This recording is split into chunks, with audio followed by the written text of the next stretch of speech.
Qué hermoso es tener a Cristo en nuestros corazones y que cada mañana al despertar tengamos esa paz, sabiendo que el Señor está con nosotros y está siempre viendo cada cosa que nosotros necesitamos para que Él pueda, por su voluntad, darnos lo necesario. Te doy una cordial bienvenida.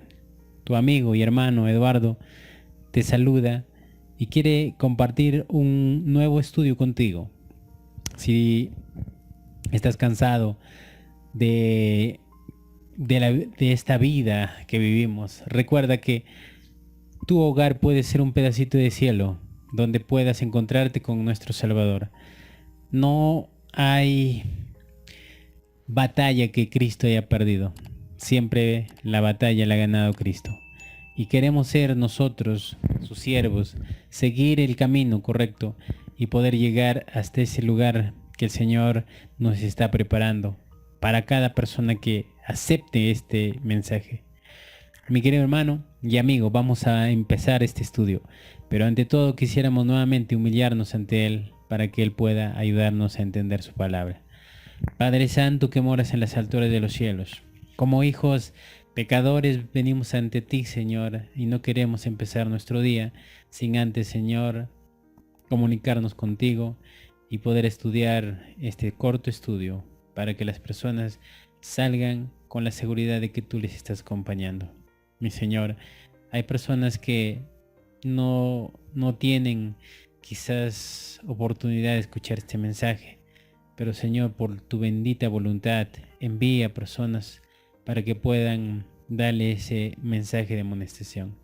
Y también a nosotros, prepáranos para ese momento que tendremos que luchar contra el enemigo cara a cara, pero no lucharemos solos, sino que tendremos al gran capitán que ganará las batallas por nosotros.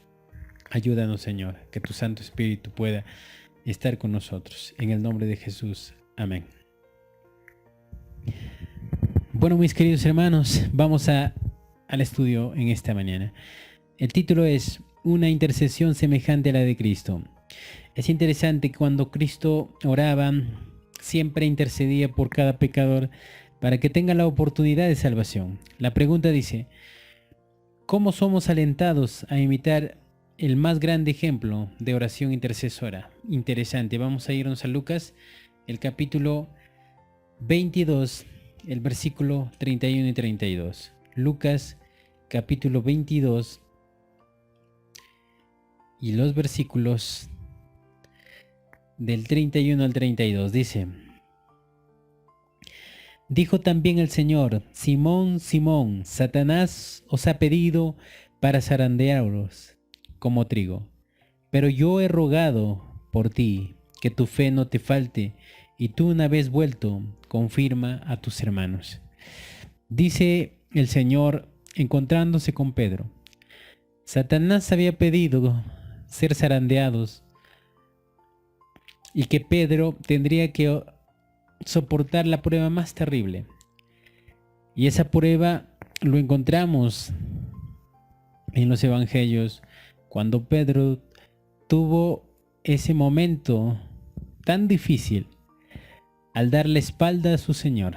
Pero de alguna manera el Señor había intercedido por Pedro y Pedro volvió al redil y fue un grande misionero del Señor.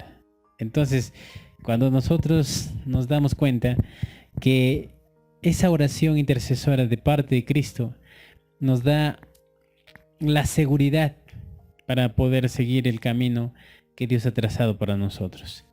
Es un gran trabajo que hacemos diariamente y ese es el trabajo que tú y yo deberíamos hacerlo.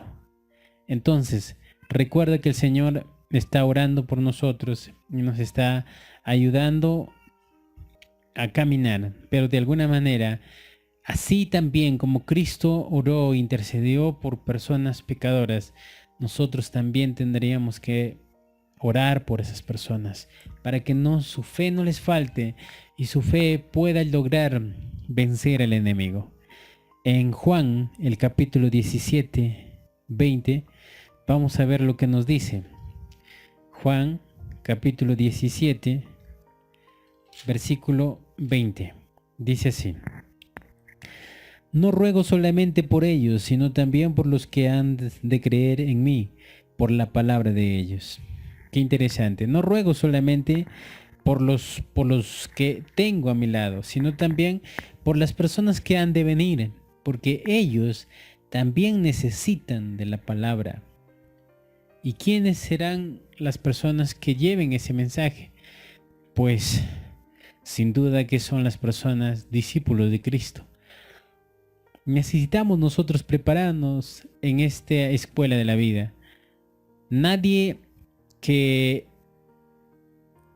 tenga la decisión de servir a Cristo será rechazado para poder aprender de el mensaje de Cristo y llegar a obtener un alma para el servicio del Señor. Nosotros diariamente necesitamos compartir el mensaje y orar para que Satanás no haga retroceder a nadie, ya que Satanás pide que sean zarandeados cada persona. De alguna manera nosotros necesitamos esa fuerza para poder soportar toda prueba que venga. El Señor oró por nosotros y nosotros deberíamos orar unos por otros para poder fortalecernos en este camino que tenemos por delante. El testimonio en Patriarcas y Profetas, la página 135 dice: el mismo Hijo de Dios es el gran intercesor en favor del pecador.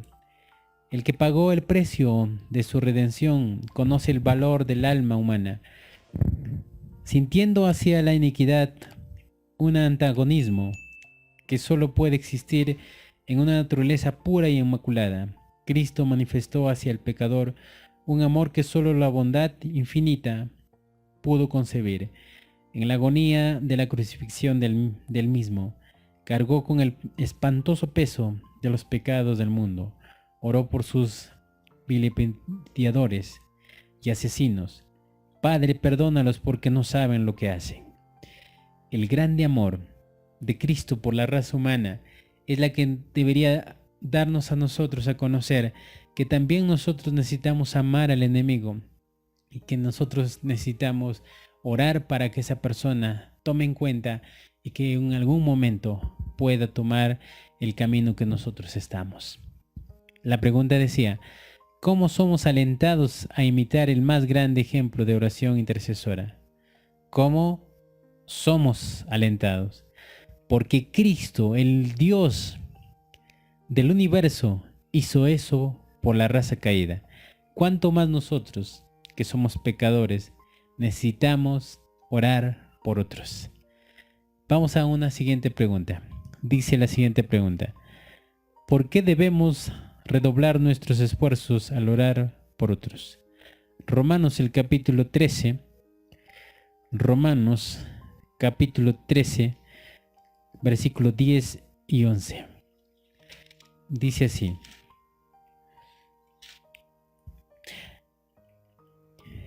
el amor no hace mal al prójimo, así el amor es el cumplimiento de la ley. Y haced esto conociendo el tiempo, que ya es hora de levantarnos del sueño, pues ahora nuestra salvación está más cerca que cuando creímos. El amor no hace mal al prójimo, así el amor es el cumplimiento de la ley. Cuando hablamos del cumplimiento de la ley es el carácter de Dios, y esa ley, al ser el carácter de Dios, se refleja a través del amor. Ese amor que hizo que el Padre enviase a su Hijo a morir por cada pecador, incluyendo a la persona que ni siquiera lo merecía. Es Cristo el que le dio la oportunidad de salvación.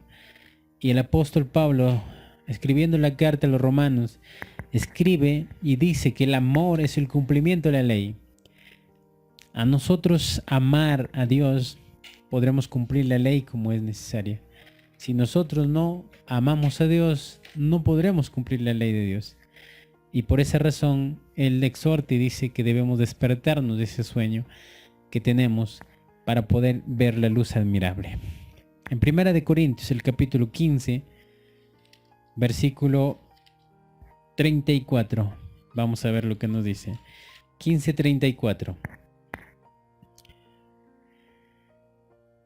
Despertad como conviene y dejad de pecar, porque algunos no conocen a Dios, para vuestra vergüenza los digo. Despertad como conviene y dejad de pecar, porque algunos no conocen a Dios, para vuestra vergüenza lo digo. Si es verdad, muchas personas no conocen a Cristo y por esa razón tienen que despertar. Nosotros mismos que predicamos el mensaje muchas veces estamos cayendo en transgresión. Pero el Señor dice que debemos despertar, debemos darnos cuenta de lo que conviene y servir a Cristo es lo más importante que nosotros. Debemos redoblar nuestros esfuerzos para lograr la victoria, ya que Cristo está llegando a la tierra y quiere preparar un pueblo que sea temeroso de Dios para que cuando esté en el cielo no puedan salir de ese hermoso lugar. El testimonio, Testimonios para la Iglesia, el tomo 5, la página 151, nos dice así: para progresar en la vida espiritual, tenemos que pasar mucho tiempo en oración. ¿Cuánto tiempo tú estás orando al Señor? No con palabras repetidas, sino con la voz de una persona que necesita de un amigo. Dice también, cuando el mensaje de la verdad se proclamó por primera vez, cuando se oraba, cuán a menudo se oían las cámaras en el establo, en el huerto, en los arboleda, la voz intercesora. A menudo pasábamos horas enteras en oración, 2 o 3 juntos reclamando la promesa. Con frecuencia se escuchaba el sonido del llanto y luego la voz de agradecimiento y el canto de alabanza. Hoy está más cerca el día del Señor que cuando primero creímos, y deberíamos ser más delicados, más celosos y fervientes que en aquellos primeros días. Los peligros que encaramos son mayores ahora. Entonces, las almas están más endurecidas. Ahora necesitamos ser imbuidos por el Espíritu de Cristo y no deberíamos descansar hasta no recibirlo. Qué interesante. En los primeros momentos cuando se dio el mensaje de salvación, cuando en 1844, el clamor de medianoche, las personas oraban constantemente para recibir la promesa del Espíritu de Dios. Al recibirlo, encontraron y dieron el mensaje y las personas se convirtieron por el amor que tenían a Cristo. Este es el tiempo que nosotros necesitamos. Orar para que personas que no conocen a Cristo puedan llegar. Tú, mi querido amigo, que estás escuchando, que tú no conoces nada de Cristo, recuerda que hay un Dios que necesita de ti. No porque seas tan necesario, sino porque Él quiere que tú seas salvo y que quiere regalarte la gracia, regalarte el poder vivir con Cristo por la eternidad. Necesitamos nosotros eso. Dice la pregunta: ¿por qué debemos redoblar nuestros esfuerzos al orar por otros? Para salvar almas que perecen. Nosotros necesitamos ese momento y será grandioso saber que Cristo nos dará la victoria. Mi querido hermano, en este día necesitamos orar más. Si hemos orado alguna vez, ahora necesitamos más, pasar más tiempo con Cristo, para que cuando Cristo venga no nos halle sin hacer nada. Necesitamos recibir a Dios con tanto fervor y alegría. Y mi querido hermano, piensa que el tiempo es corto y que necesitas acercarte a Dios. Que tengas un hermoso día. Bendiciones. Si Dios lo ha permitido y si Dios lo permite, volveremos a estar contigo acompañándote en un próximo video. Bendiciones.